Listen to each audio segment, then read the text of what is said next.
speculative family tree. I'm related to Billy the Kid, I think. The connections are still a bit foggy at this point, but I'm breaking some ground.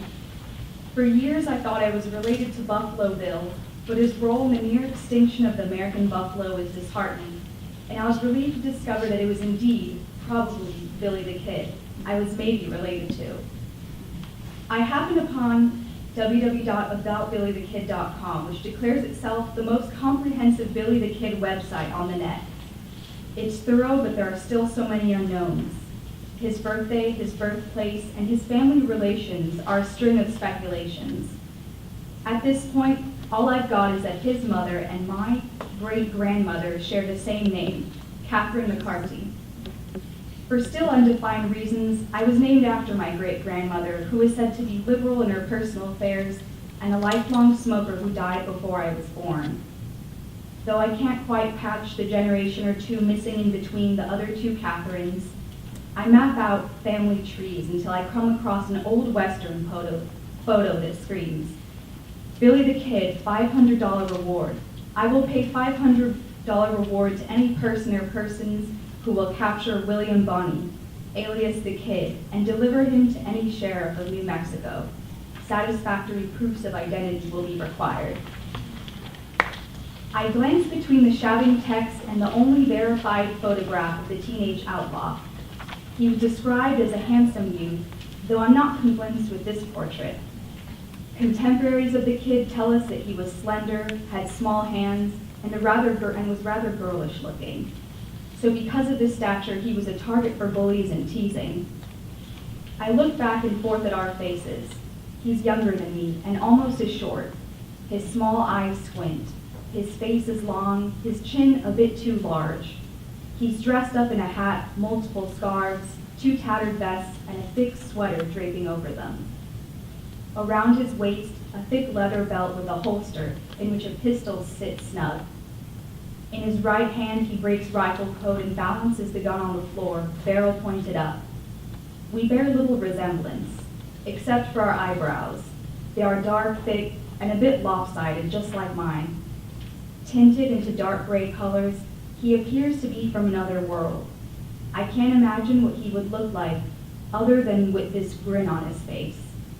He's frozen for all time on this reward poster, always on the run. AboutBillyTheKid.com informs me that William Bonney was a well-mannered school child who enjoyed reading and was playfully mischievous. Remembered positively by his neighbors, Billy was doing all right until his mother died. A gambler and optimistic prospector, his stepfather had never been around, and after her death, bounced Billy and his brother around foster homes until he finally deserted them permanently. Left to look after himself, Billy embarked on a life of crime, stealing to feed himself and ending up knee-deep in blood, with some of those murders pinned on him and others executed in self-defense.